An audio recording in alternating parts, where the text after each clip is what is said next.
მოგესალმებით ბავშვებო, მე დაჩი მასწავლებელი ვარ. ჩვენ მესამე კლასში უკვე მე-10 გაკვეთილი გვაქვს.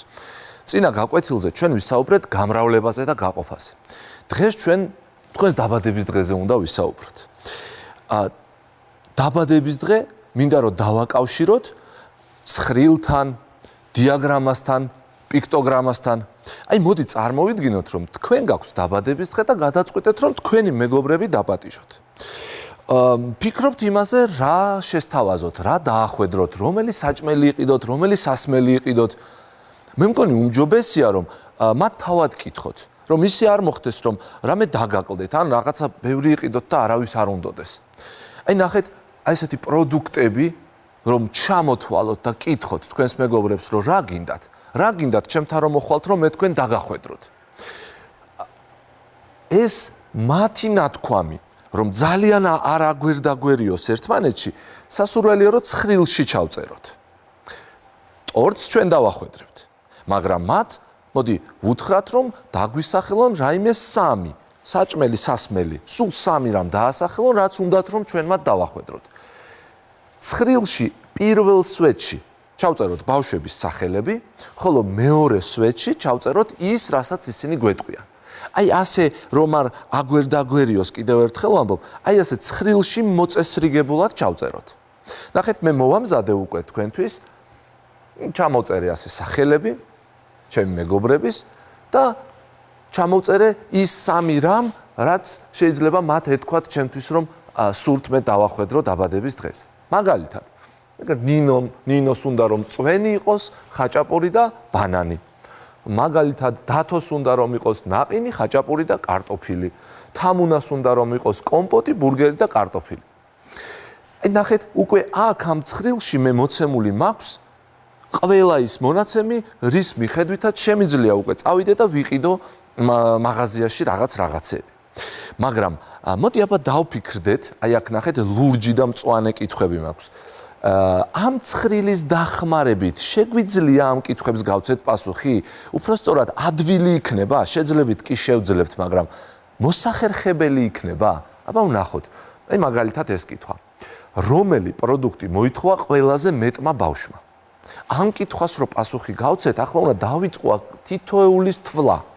რამდენი მოითხოვა ხაჭაპური, რამდენმა მოითხოვა ხაჭაპური, რამდენმა მოითხოვა ბანანი და ასე შემდეგ და მე შევადარო. შევძლებ, მაგრამ ცოტა მოუხერხებელი იქნება. აი მწვანე კითხვებიდან ავიღოთ რომელიმე. ნაყინი უფრო მეტმა ბავშვმა მოითხოვა თუ კომპოტი. ახლა უნდა ავდგე და ვითვალო ცალკე ნაყინი, ცალკე კომპოტი, მოვინიშნო და მე შევადარო.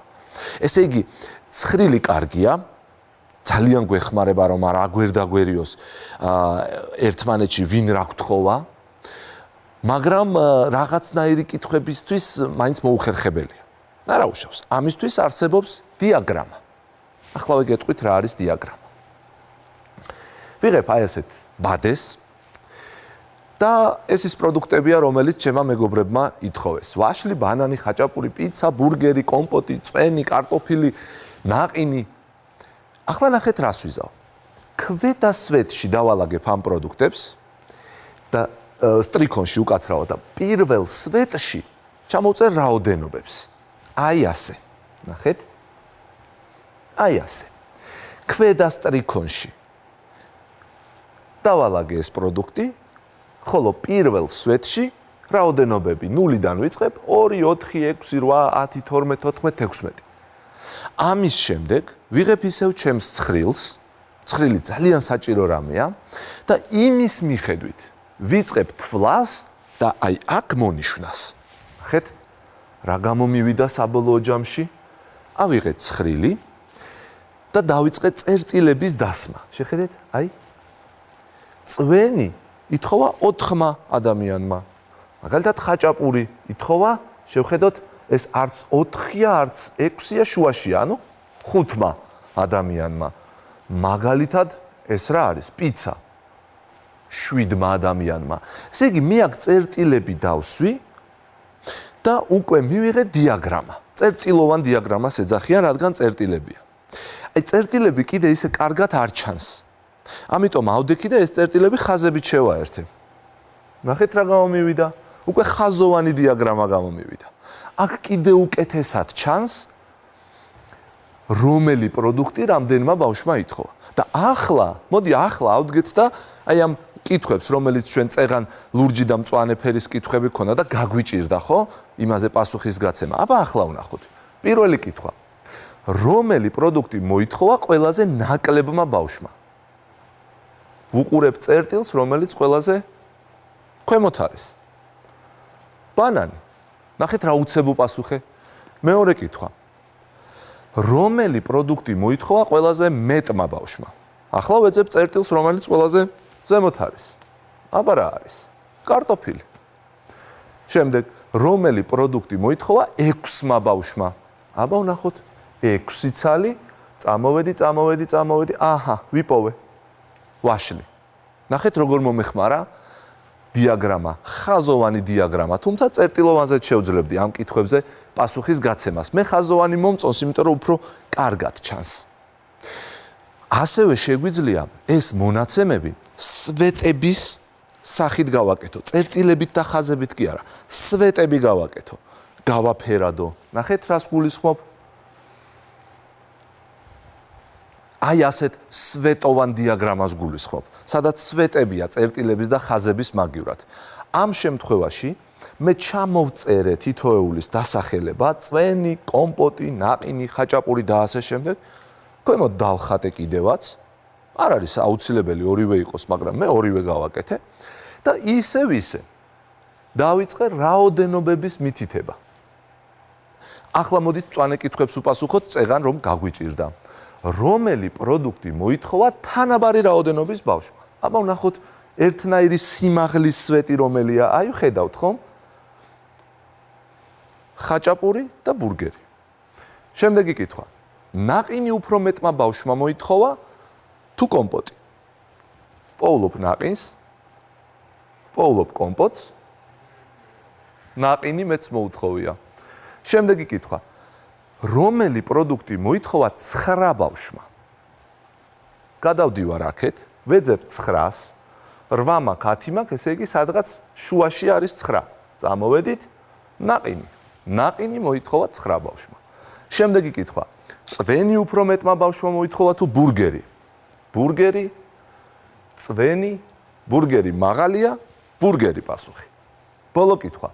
რამდენით მეტია იმ ბავშვების რაოდენობა, რომლებმაც მოითხოვეს კარტოფილი, იმ ბავშვების რაოდენობასთან შედარებით, რომლებმაც მოითხოვეს ხაჭაპური. კარგით, ახლა ცოტა მეტი ფიქრი მოგვიწევს, კარტოფილი 10. ხაჭაპური 7, არა, უკაცრავად 5. რამდენით მეტი? 5-ით მეტი. აი ასე დამეხმარა მე დიაგრამა გამეცა კითხვებზე პასუხი და უფრო მარტივად შევძლო ჩემი დაბადების დღის ორგანიზება და იქ პროდუქტების შეძენა. კარგით. ახლა მინდა დავალება მოგცეთ. თქვენ თავად შეგიძლიათ გააკეთოთ ცხრილი, აი ესეთი ბადე უпростоრად. ერთ მხარეს რაოდენობები გადათვალოთ, მეორე მხარეს მაგალითად მე სპორტის სახეობები ვიგულისხმე, როდესაც ბურთები დავხატე, კალათბურთი, ჩოგბურთი, რაგბი, ბეისბოლი და ასე შემდეგ. თქვენ შეგიძლიათ სხვა თემა აირჩიოთ. ასე ჩამოწეროთ, ან დააწეროთ, ან დახატოთ. შეგიძლიათ სახელები დააწეროთ. შემდეგ გამოკითხოთ მეგობრები, მეზობლები, ნათესავები, ოჯახის წევრები, მოინიშნოთ აუცილებლად ცხრილში ჯერ და შემდეგ ცხრილიდან გადმოვიტანოთ აქ. უკვე აი ამ ბადეზე. გინდათ წერტილოვანი დიაგრამა გააკეთეთ, გინდათ ხაზოვანი, გინდათ პიქტოგრამა, უკაცრავად სვეტოვანი დიაგრამა. აი პიქტოგრამა წამოწდა და პიქტოგრამა არის მონაცემების მოწესრიგების კიდევ ერთი ძალიან მაგარი საშუალება და აი ამაზეც მინდა რომ გესაუბროთ. წარმოვიდგინოთ, რომ მე-3, მე-4 და მე-5 კლასის მოსწავლეებს შორის ჩატარდა შეჯიბრი ქართულ ენასა და მათემატიკაში. ეს ბავშვები ეჯიბრებიან ერთმანეთს. მათ მიერ მიღწეული შედეგები გამარჯვების მიხედვით წარმოდგენილია ზუსტად პიქტოგრამაში. რაც შეეხება პიქტოგრამას, იქ ასე მარტივად არ არის საქმე, იქ არის გარკვეული აღნიშვნები და ჩვენ არ ვიცით ეს რა აღნიშნებია, იმიტომ რომ ვინც ადგენს პიქტოგრამას, ის თავად წყვეტს, როგორი აღნიშნები შემოიტანოს და თითოეული რას ნიშნავდეს. ახლავე მიხვდებით ყველაფერს. მე მაგალითად გავაკეთე ასეთი აღნიშნები.